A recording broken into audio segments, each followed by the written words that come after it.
Bismillahirrahmanirrahim. Qul ya ibadiyalladzina asrafu ala anfusihim la taqnatu mir rahmatillah. Innallaha yaghfiru dzunuba jami'a innahu huwal ghafurur rahim. Qul, katakan ya Muhammad, hai hamba-hambaku yang asrafu melampaui batas ala anfusihim atas diri mereka, la taqnatu, janganlah mereka berputus asa, mir rahmatillah, dari rahmat Allah. Innallaha, sesungguhnya Allah, yaghfiru dzunuba jami'a, mengampuni seluruh dosa. Innahu, sesungguhnya dianya Allah itu, huwal ghafurur rahim, maha pengampun lagi maha penyayang. Ibu-ibu bapak jamaah yang dirahmati Allah, ayat ko turun berkenaan dengan firman Allah di dalam surah Al-Furqan ayat nangka 68. Ini berhubungan dengan surah Al-Furqan ayat nangka 68. Di situ Allah Subhanahu wa taala menjelaskan, walladzina la yad'una ma'allahi ilahan akhar wa la yaqtuluna an-nafsa allati harramallahu illa bil haqq wa la yaznun. Di situ dijelaskan bahwa Allah mengingatkan kepada orang-orang yang pernah menyembah patung atau berbuat syirik atau membunuh anak-anak mereka, membunuh orang lain ataupun berzina, maka mereka itu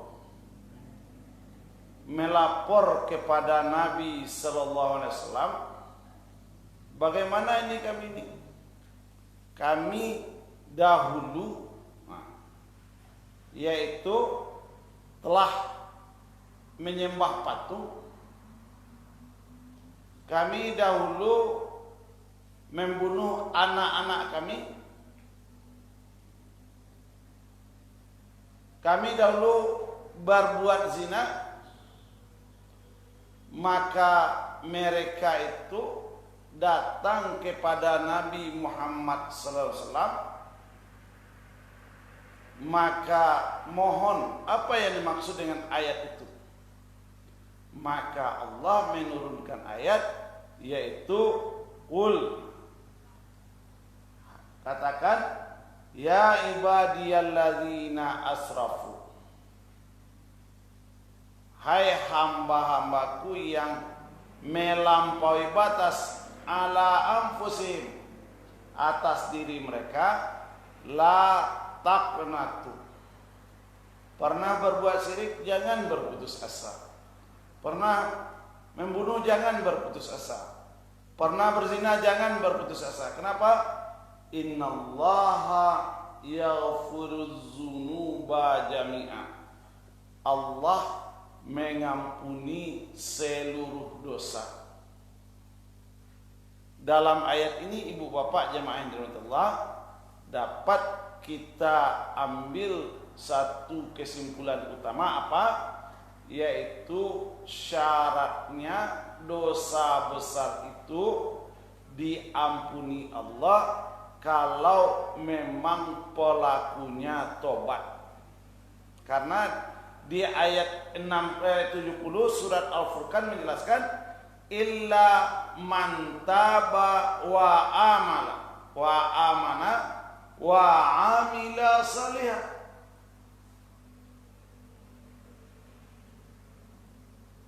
Jadi walaupun dia berbuat syirik, dia membunuh, dia berzina, maka orang-orang yang kata Allah dia tobat sesudah itu, dia meluruskan akidahnya, dia isi hidupnya dengan amal-amal yang saleh, maka Allah mengampuni dosanya.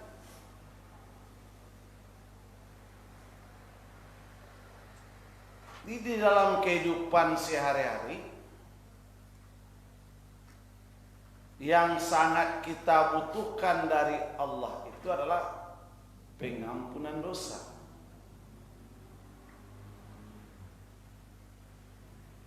Sampai mati kita nanti juga yang kita butuhkan pengampunan dosa.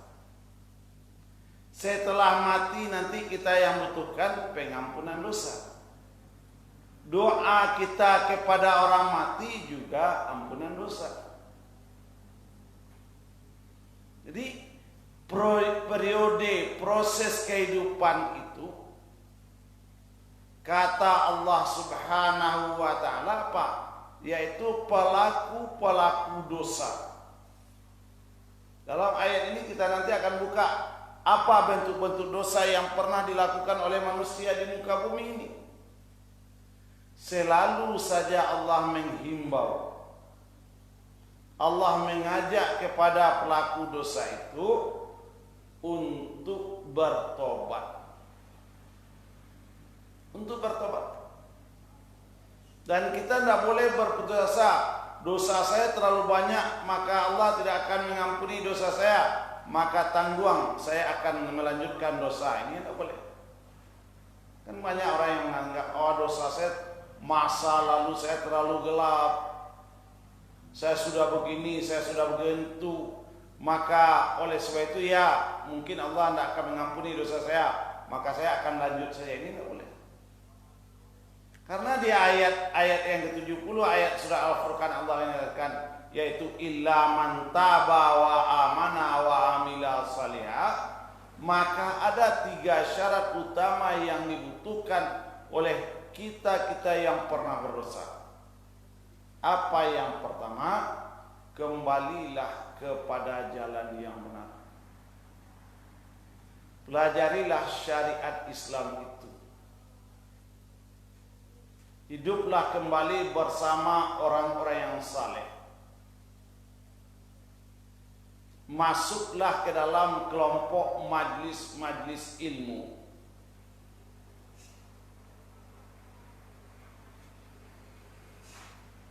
Kemudian bagaimana? Ulang lagi pelajaran tentang iman. Tamat, ulang lagi, tamat, ulang lagi. Kenapa? Karena ketika iman itu turun, maka orang itu akan mudah, gampang berbuat dosa. Ketika iman itu meningkat, maka iman itu menghalangi orang untuk berbuat dosa. Jikalau al-imanu yazid wa yanqus, maka ketika iman itu bertambah, maka dia menjadi benteng untuk orang tidak berbuat dosa. Tapi ketika iman itu turun, maka dia membuat orang mudah berbuat dosa. Maka Allah mensejajarkan di sini yaitu tobat, menyesal, kembali ke jalan yang benar, berjanji tidak akan mengulangi perbuatan itu lagi, kemudian mengokohkan imannya, memperkuat imannya, dan dia hidup dalam beramal saleh.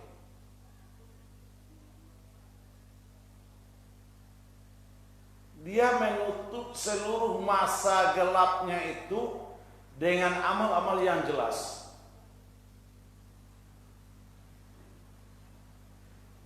dia ingin hidup sebagai pegawai Allah. Kita akan sering menjadi pegawai manusia,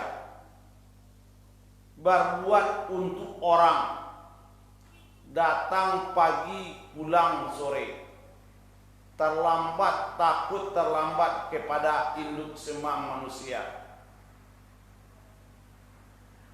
Kadang-kadang yang induk semua itu adalah pekerjaan. Apa kalau hari pekan? Lebih takut nyo talambe mengembangkan galek dibanding talambe salat subuh. Dono macam. Tinduk samanya galek induk samanya. Nyo pegawai siap, pegawai galek, pegawai kadai. Harusnya kita sebagai hamba Allah hidup di bumi Allah, diberikan oleh Allah rezeki dalam bentuk air dan makanan. Kita ini harus menjadi pegawai Allah. Pegawai Allah. Jadi kalau orang sudah hidup dengan menjadi pegawai Allah, maka umurnya bermanfaat untuk dunianya dan akhiratnya. Kalau dia menjadi pegawai manusia, umurnya hanya bermanfaat untuk dunianya. Di akhiratnya dia akan merugi nanti. Maka untuk wa amila wa amana taba, ini Allah menjelaskan, utslu ma uhiya ilaika minal kitab. Bacalah apa yang diwahyukan kepada engkau, Al-Quran. Baca Al-Quran, fahami Al-Quran, ajarkan kepada manusia Al-Quran itu setelah kita faham. Mengapa kok kita ingin menjadi orang-orang pegawai banyak? Mengapa sekarang training bintek, atau nama bahasa lainnya penataran, rajin kita. Kenapa kita tidak mau menatar diri kita dengan kalam Allah? Karena ayat ini berhubungan dengan itu nanti. Wattabi'u ahsana ma unzila ilaika. Sekarang kurikulum baru, kata guru apa? Kami penataran ke sana, penataran ke sini. Ngapa kita tidak menjadikan Al-Quran itu sebagai kurikulum, sebagai sinopsis dalam kehidupan kita? Maka Allah menjelaskan, pelaku-pelaku dosa besar itu jangan berputus asa, tapi tobatlah, kokohkan iman dan beramal saleh. Jadi kita hidup di sini setiap pagi, setiap malam duduk sini itu apa? Untuk hidup dalam majlis zikir, untuk hidup di taman-taman surga, membahas ayat-ayat Allah, dikerumuni oleh para malaikat. Kenapa? Karena kita adalah pegawai Allah.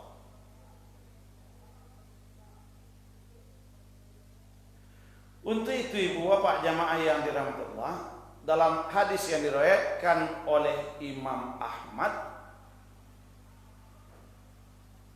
yaitu di situ menceritakan kepada kami, Hasan menceritakan kepada kami, Ibnu Lahiyah menceritakan kepada kami, Abu Kabil yang mengatakan ia pernah mendengar Abdurrahman Al-Muzani mengatakan ia pernah mendengar Sauban Maula Rasulullah SAW mengatakan bahwa ia pernah mendengar Rasulullah berkata, sami'tu Rasulullah sallallahu alaihi wasallam yaqulu ma uhibbu an. Jadi kata Rasulullah, aku tidak suka untuk hati untuk diberikan kepadaku apa? Dunia. wa ma fiha bihadhil ayat. Dikalau Rasulullah, mana Rasulullah yang suka ayat Az-Zumar 53 dengan dunia dan isinya, kata Rasulullah, aku tidak suka tidak bila diberikan kepadaku dunia dan isinya sebagai ganti ayat ini. Jadi begitu agungnya ayat ini.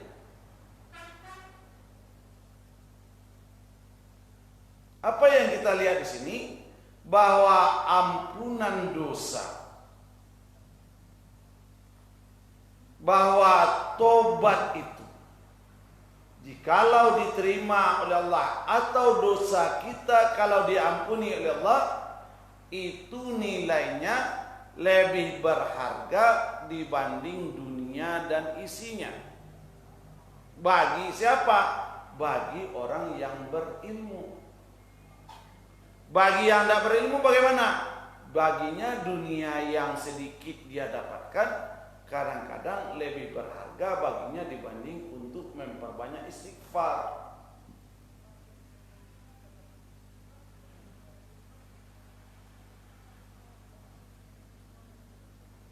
Ibu bapak jemaah yang dirahmati Allah, di sini Allah mengingatkan bahwa Dia innahu huwal ghafurur rahim. Allah di dalam menyebut namanya mendahulukan nama dan sifatnya Al-Ghaffar atau Ghafur dibanding kasih sayangnya. Ghafur dulu, baru dapat kasih sayang. Apa yang kita ambil dalam ayat ini?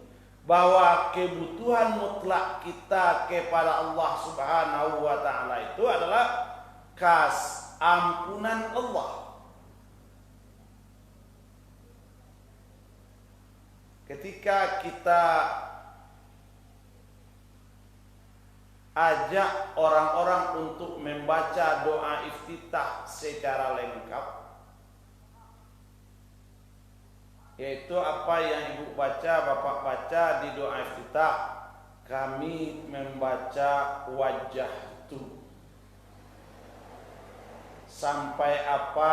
Sampai wa ana minal muslimin.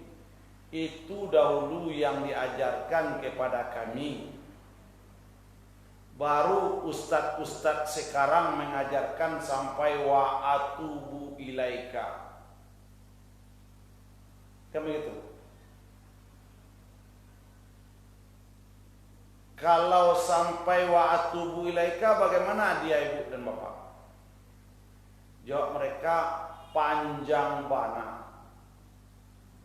Susah kami lah tuwoko kamambaco tululai.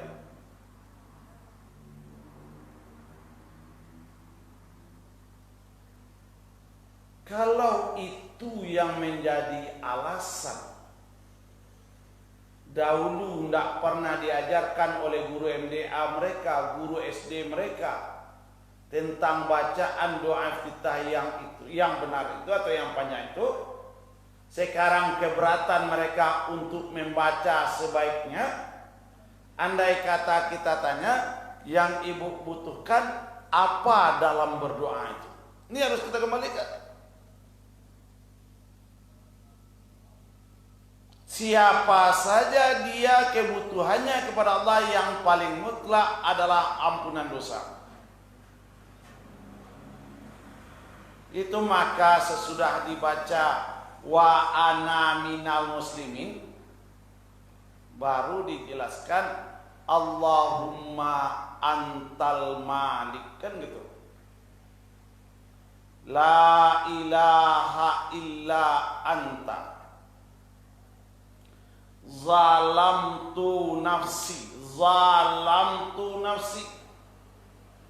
Pengakuan kita berdosa ini kan adalah pengakuan tobat. zalamtu nafsi zulman katsira. Ya Allah, aku telah berbuat ini. Seluruhnya dosa ya Allah.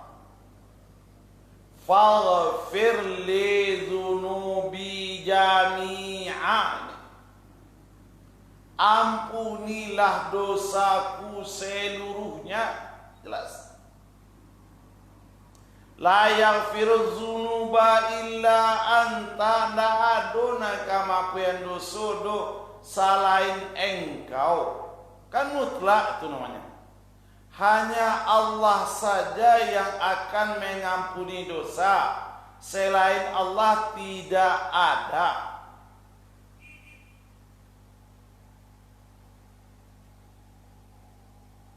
Kalau begitu, apa yang kita butuhkan di dunia ini? Ya ampunan dosa. Mana yang dahulu ampunan itu didatangkan Allah dibanding rahmat Allah? Dahulu ampunan itu. Innallaha ghafurur rahim.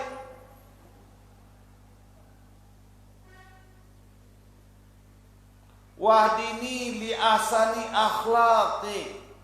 Ya Allah, tunjuki aku untuk memperbaiki akhlakku.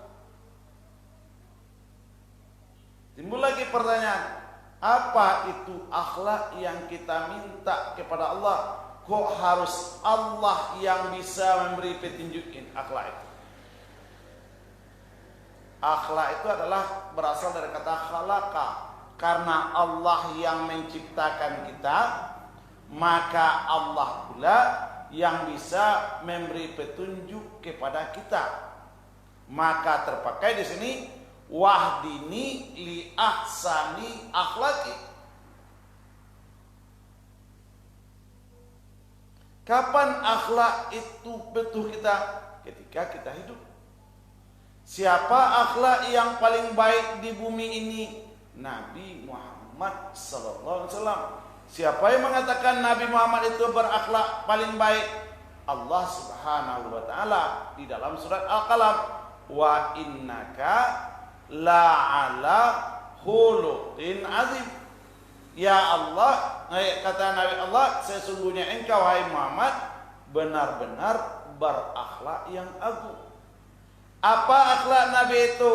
Nabi setiap hari paling kurang istighfar 100 kali. Itu akhlak.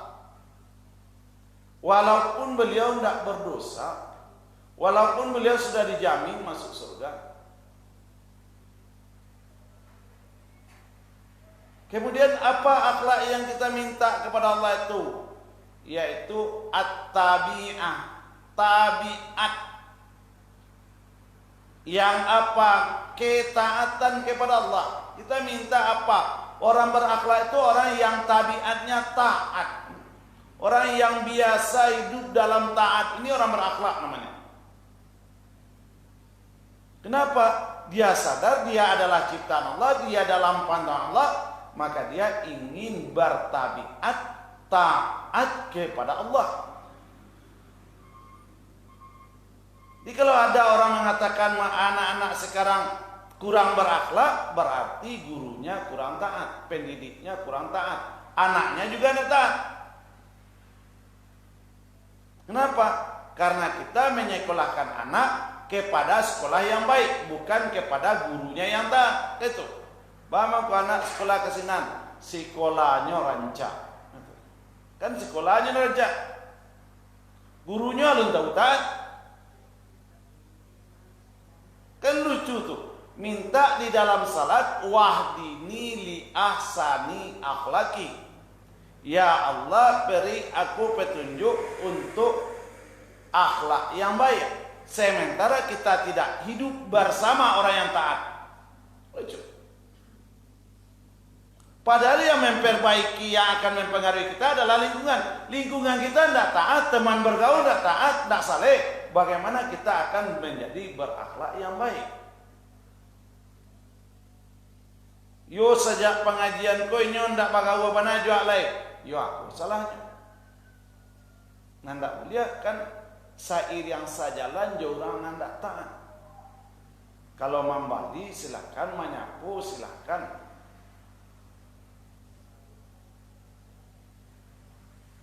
Anan akhlak itu lain, yaitu marwah. Marwah itu diterjemahkan ke bahasa Indonesia namanya harga diri. Dia orang yang berakhlak itu punya harga diri. Tapi di Rawa kan ada dulu asalatan dua kamakan, biarlah muncul sama kubang, korang tidak punya harga diri. Panjile, munafik jadinya nanti. Kadang-kadang digadaikan harga diri karena kekayaan orang lain. Lucu. Tak gadai harga diri karena apa? Karena orang kaya.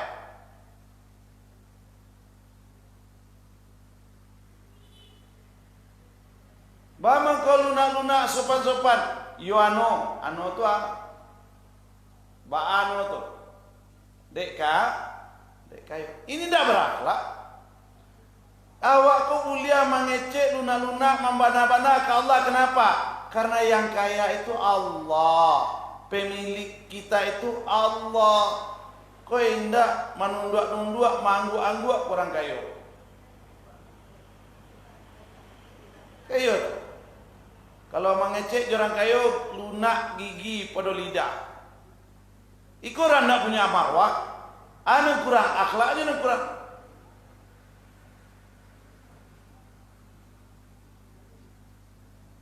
Sudah tua alai akhlak itu bagiannya adalah ad-din. Di urangan berakhlak itu urangan faham agama Allah. Itu berakhlak. Batu inyoi dui harus dalam aturan Allah. Pegawai yang baik itu pegawai yang tahu aturan kantuannya, hidup dengan aturan kantua itu. Kalau pegawai Allah hidup dengan aturan Allah. Di ruang lingkup akhlak itu adalah mengakui diri ini adalah ciptaan Allah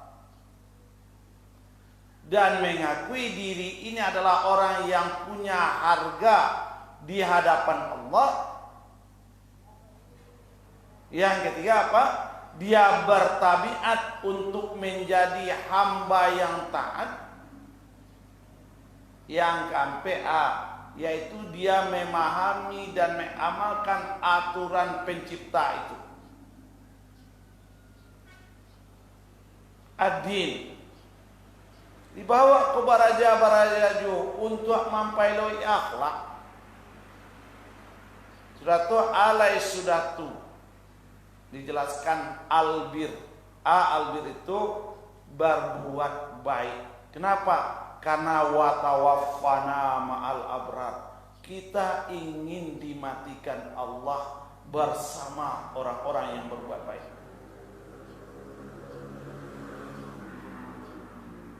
Nah, baru ibu tadi kalau bantu tu yo rancak ya, baru betul.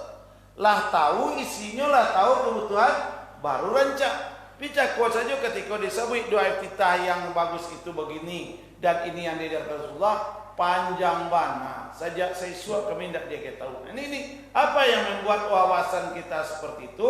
Karena tidak memahami isi yang kita baca. Kembali kita lagi. Di sini Allah mendahulukan kata-kata Ghafur lebih dulu dibanding Rahim. Itu aja lihat patang kami mensalatkan mayat. Dalam salat mayat itu yang didahulukan Allahumma ighfir lahu warhamhu. Kok didahuluan apa banyak? Allahumma arhamhu waghfir lahu banyak. Jadi dengan memahami konteks hadis, konteks ayat, dapat dua nano kesimpulan kebutuhan ambo ketika hidup nan paling paralu ampunan Allah. Biswa doa nan paling paralu diambo ketika ambo lah tabuju ampunan Allah. Tuh. Maka itu menuju ke situ. Atau kita cari pada salah seorang hamba Allah yang sangat taat. Saya terkena dulu. Namanya Abu Salamah. Nabi ketika Abu Salamah meninggal, pai ke situ. Ditutup mata Abu Salamah. Dan doa Nabi, Allahumma firli Abi Salamah. Warfa darajatahu fil mahdi. Lah sahebat turang, lah taat turang, maka Nabi yang paling tahu dengan agamaku, doa yang dibaca apa? Allahumma firli Abi Salamah warfa darajatahu fil mahdi. Maka Nabi mengatakan dibanding Allah lagi dunia dan isinya aja turun ayat surah Az-Zumar 53. Ambo beli surah Az-Zumar 53. Begitu berharganya ampunan dosa di sisi seorang beriman dibanding dunia dan isinya. Allah Abu Salamah tu awak kalau di Madinah dibanding Abu Salamah. Mati lo. Lah ketika main kita puji apa cok? Ketika silakan Allahumma maghfir lahu baru warhamu. Warhamu itu kan ghafur. Baru apa itu? Wa'afi wa'fan. Afiyah itu keselamatan. Jadi ampunan dosa dulu, rahmat nomor 2, baru afiyah nomor 3. Kalau la afiyah la amantu. Jangan afiyah saja tabayang dosa awak masih banyak, rahmat Allah belum turun. Maka dalam hidup itu usaha pertama kita adalah menggapai ampunan dosa. Usaha kedua kita memohon rahmat Allah. Usaha ketiga kita mengharapkan dengan harapan yang besar al-afiyah, keselamatan. Kalaulah sampai di janjangan ketiga itulah aman. Maka seluruhnya itu cukup dengan satu kata, illa man taba wa amana wa amila salih. Alun cukui jolado antalo maiko kakubua. Ada baca data kubua. Allahumma ighfir lahu wasabithu. Kalau wa ino-inoan baca tu sagampang tu Islam. Kok nan banyak juo panjang juo dua orang data kubua. Kok pas suku kalau lah mengaji kau salah. Memahami ayat ku apa perlu? Kan banyak tuh. Rabbana atina fid dunya hasanah. Date kubua. Kok pai bana kata kubua maca Rabbana atina fid dunya hasanah tuan. Siana didoakan? Apa mendoakan mai atau apa mendoakan diri apa? Kalau mendoakan mai, nan paralu di mai itu apa? Allahumma ighfir lahu wastabilhu. Ya Allah ampuni dosanya. Ya Allah kuatkan dia dalam menjawab pertanyaan malaikat. Jadi kadang-kadang awak mencari orang nan tukang doa, sebenarnya awak mencari orang membaca doa, bukan berdoa. Kalau orang berdoa itu dia akan meminta kepada Allah kebutuhannya atau kebutuhan yang didoakan.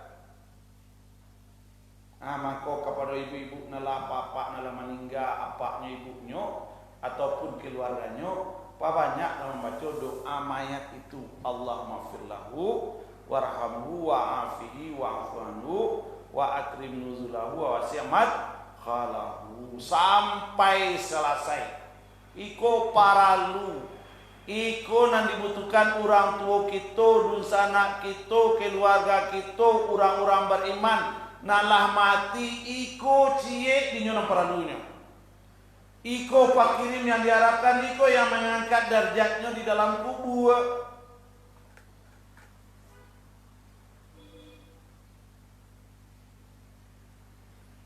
Ini bukan harus dibaca saat mayat itu tabujua saja. Kita karena ada wa amawak ini Allahumma firlahu warhamhu. Yo amak tu kan panusi nang gitu. Ndak panusinya nang dihitung. Oh iyo ambo kau mendoakan banyak-banyak. Iyo amak ambo tekana, pak ambo tekana, kakak ambo tekana, adik ambo tekana, nenek ambo tekana. Allahumma firlahum. Ibu bapak jemaah itu. Jadi begitu hebatnya, begitu tingginya nilai ayat ini bagi Rasulullah yang sangat faham. Anan dapat dua bawa ini kok. Mari kita selalu bertobat.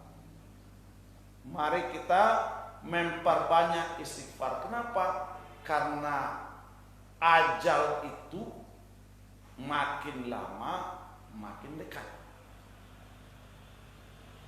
Orang yang malam adalah orang yang memikul yahmilu auzarahum gitu. Anan malam tu nan mami gua dosu. Nah coba kecil. Nama nan bare nan dipikua pado nan di jinjiang. Bare nan di pikua berarti dosu tu sesuatu yang sangat berat.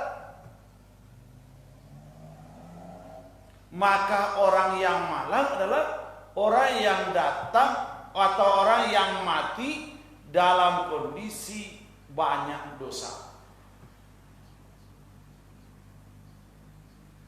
Maka Allah memberikan jalan keluar apa?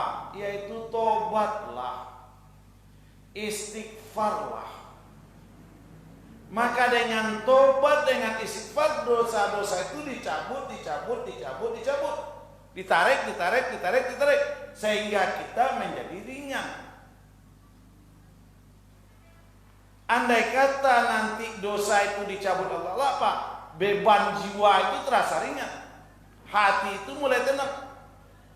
Pikiran itu mulai jernih cara berpikir. Tapi kalau Allah tidak cabut dosa apa? Pikirnya apa? Mencilok, korupsi. Bang makan riba. Kenapa? Karena memang dia ingin membawa dosa seperti itu. Jadi diajak bananya untuk meninggalkan riba. Diajak bananya untuk jujur. Nah itu loh cerai ketika dijalekan. Yo, paham kok Allah mah baik. Namun agak-agak lucu yo kadang-kadang. Baso ado anak-anak nan sempat SMA ndak tahunya baso salah satu doa kita tu Allah mah baik. Nan ado diajarnya cuman wajah tuh akan lucu tuh. Ku Allah mah baik, ku ba kok. Wajah orang ndak tahu Allah mah baik. Tapi ketika kita baca doa Allahumma ba'id baini wa baina khatayaya.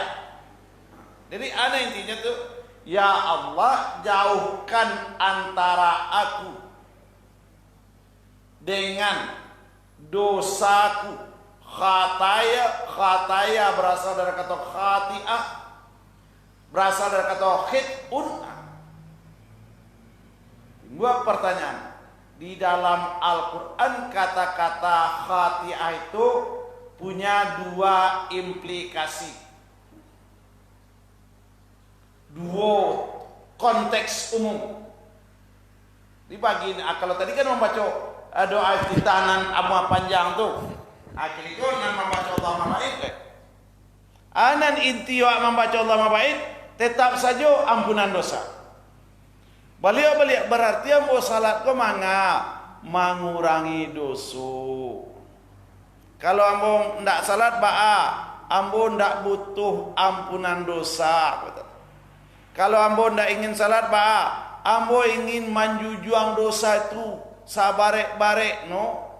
Ditolong orang kowe biar ambo tolong indah. Khatayaya.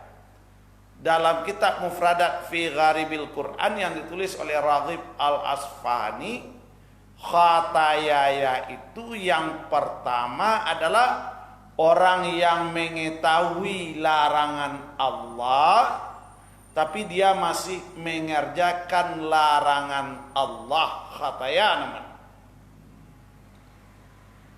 Orang yang sesuatu yang lah tahu ini haram tapi dia ambil juga, khataya namanya.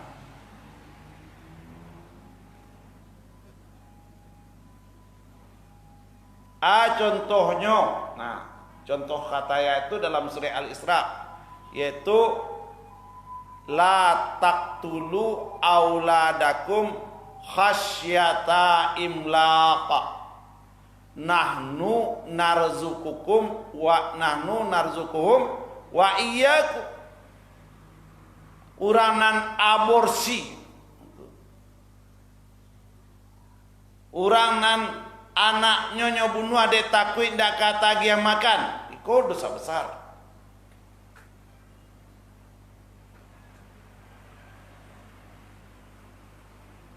Di jalan tujuannya dijadikan innahu kana khit'an kabira. Khit'an berarti dosa itu apa? Kita minta lagi kepada Allah, ya Allah, Allahumma ba'id baini wa baina khataya. Oh, itu khataya yang pertama. Jadi khataya yang pertama itu adalah berimplikasi kepada yaitu kekafiran. Siapa laku khataya itu adalah Fir'aun yang mengaku sebagai Tuhan. Khataya, khati'ah.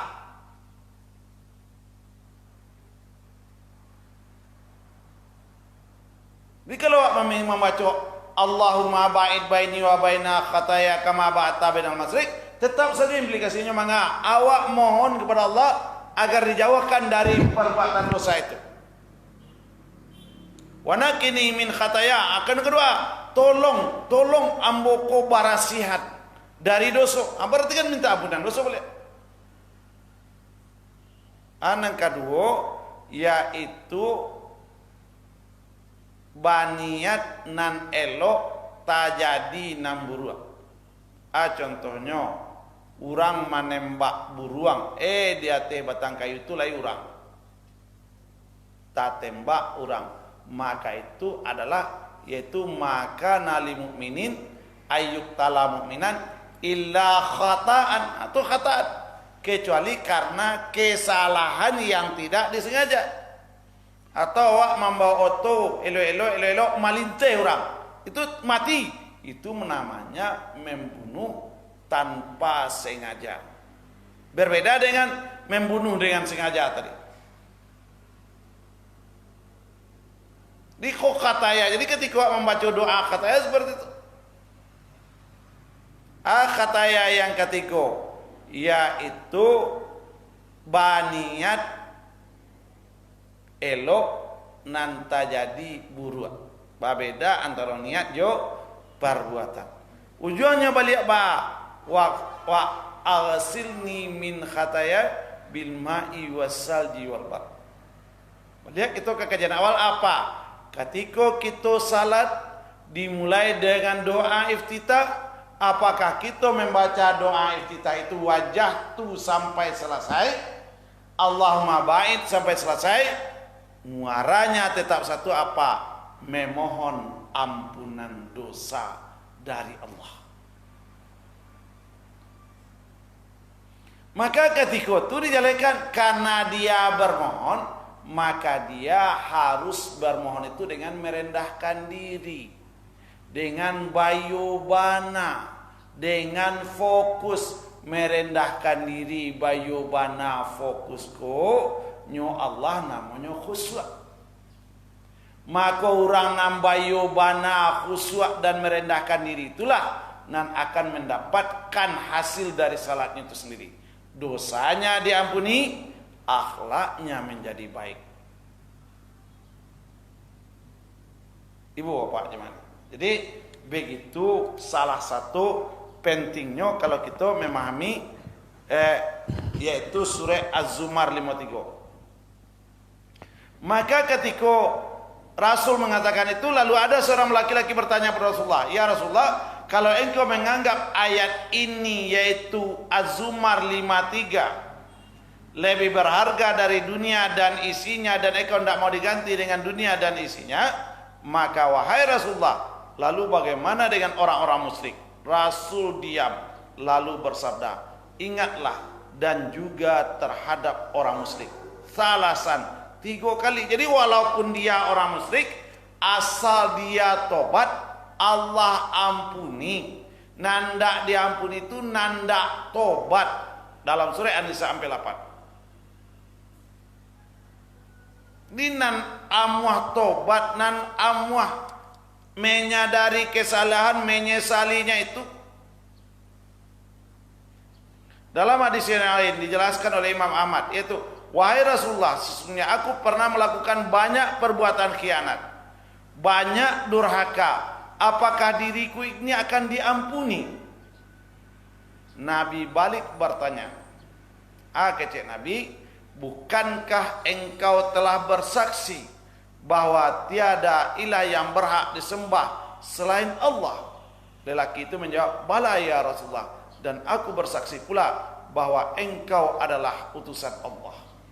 Maka Rasulullah SAW bersabda, semua perbuatan khianatmu dan durhakamu telah diampuni. Maka dalam ayat tadi apa? Illa man taba wa amana. Dia sudah tobat tapi imannya tidak beres, tidak bisa. Maka Rasul menjelaskan, saya pernah khianat ketika sahabat, saya pernah durhaka. Maka jawabnya apa? Tobat dan luruskan iman. Tobat dan luruskan iman. Kemudian apa lagi? Tidak cukup dengan itu apa? Perlihatkan dengan amal saleh. Di nanti go koi yobana tigo tali sapilin. Tobat, akidah ditingkatkan, amalan diperbanyak. Yang mana amalannya? Yang saleh. Dalam hadis yang lain dijelaskan, sesungguhnya perbuatan yang tidak baik. Dalam surah Hud sampai 5-nya Nabi, 46 Nabi, dan aku pernah mendengar Rasulullah bersabda, katakanlah, hai hamba-hambaku yang melampaui batas. Kembali di situ dijelaskan bahwa walaupun banyak dosa itu, maka Allah menunggu hamba-hambanya tobat sebelum roh sampai diugargir. Hadis itu diriwayatkan oleh Abu Daud, Tirmizi, dan yang lainnya. Kemudian dalam surat At-Taubah ayat 104, apa kata Allah? Alam ya'lam annallaha huwa yuqbalu taubata an ibadih. Tidakkah mereka itu tahu bahwasanya Allah menerima tobat hamba-hambanya? Alun cukui julado. Kita baca juga An-Nisa 110. Wa may ya'mal su'an aw yadlimu nafsa. Siapa saja yang beramal buruk atau menzalimi dirinya, aw yazlim nafsa, summa yastaghfirillah, kemudian dia memohon ampun kepada Allah, dia tobat kepada Allah, yajidillaha Ghafurur Rahim. Dulu juga Ghafur baru Rahim. Dia mendapati Allah yang Maha Pengampun lagi Maha Penyayang. Bab itu kita selesaikan ayat 53 saja. Di dalam surah An-Nisa ayat 1 sampai 5. Setelah Allah dalam 1 sampai 2 Allah jelaskan sifat-sifat munafik. Ayat Allah, innal munafiqina fid darkil asfali minan nar. Orang munafik itu di karak-karak neraka. Walan tajidalahum nasira. Tidak ada satupun yang mampu menyelamatkan orang munafik dari karak-karak neraka. Lan, tidak ada, tidak akan pernah ada. Tapi Allah magi tujuannya, illallazina tabu, betul, kecuali orang munafik nan tobat. Kenapa?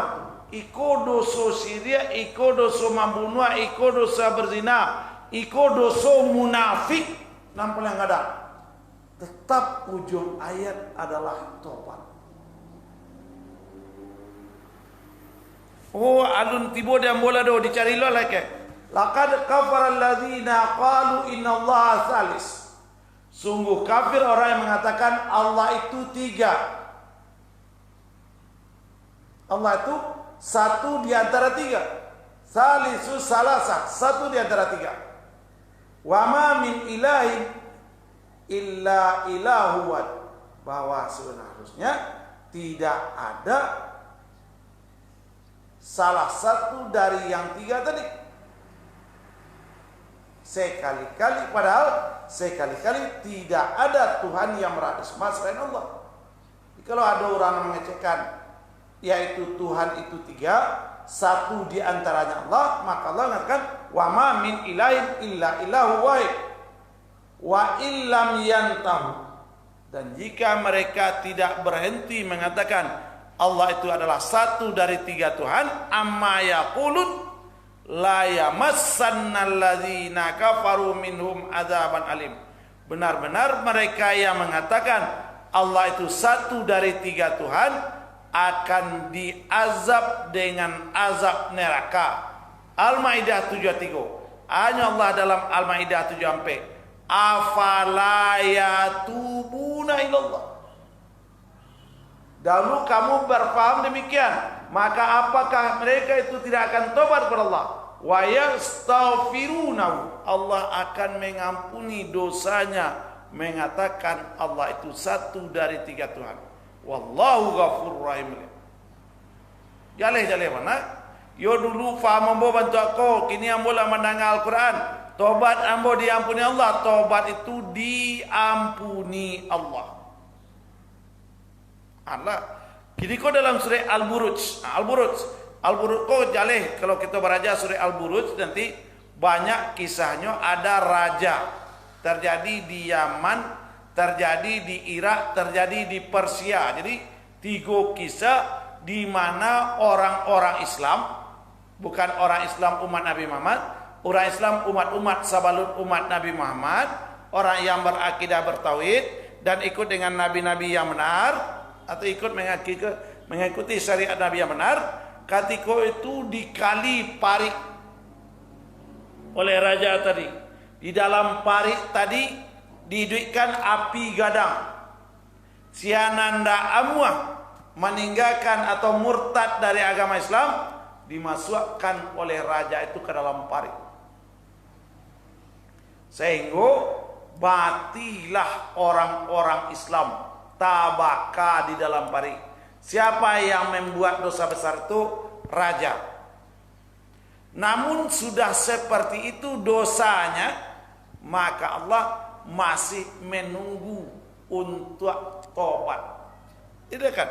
Innalladzina fatanul mu'minin wal mu'minat, sesungguhnya orang-orang yang membunuh orang mukmin dan mukminat dibakar dalam parit tadi, summa lam yatubu, kemudian mereka tidak tobat, maka itu baru akan dibakar. Tapi kalau tobat bagaimana? Maka mereka akan diselamatkan. Jadi oleh sebab itu ibu bapak, kesimpulan awak kajian soal berakhir di dalam Al-Quran itu ada ayat yang paling agung, namanya ayat kursi. Kemudian di dalam Al-Quran itu ada ayat yang paling banyak memuat kebajikan, yaitu amar innallaha ya'muru bil adli wal ihsan. Itu ayat yang banyak memuat kebajikan. Kemudian di dalam Al-Quran itu ada ayat yang sangat menggembirakan, ayat yang sangat menggembirakan. Az-Zumar 53. Di dalam Al-Quran itu ada ayat yang sangat menonjolkan masalah berserah diri. Wa may yattaqillah yaj'al lahu makhraja wa yarzuqhu min haitsu la yahtasib. Kesimpulan kita pagi kini, maka ketika orang memahami Al-Quran, dia akan butuh Al-Quran itu. Kenapa? Karena kebutuhan hidupnya di dunia ini adalah Al-Quran, dan itulah yang akan menyelamatkan dia di akhirat nanti. Maka lah 7 kurang 10 hari, lah talak panai ibu pulang lah dulu. Riko masih banyak, indak kata mai kaji ko tamaknya mati sewa. Maka kita akhiri kajian kita dengan pagi kini dengan inti kita kebutuhan mutlak itu adalah ampunan dosa. Setelah itu apa? Rahmat Allah. Setelah itu apa? Al-afiyah, keselamatan. Mudah-mudahan kita hidup mencari yang 3 itu tanpa mendahulukan yang lain dibanding yang 3 itu. Akhirul kalam, kita tutup kajian kita dengan subhanakallahumma rabbana wa bihamdika asyhadu an la ilaha illa anta astaghfiruka wa atubu ilaik. Assalamualaikum warahmatullahi wabarakatuh.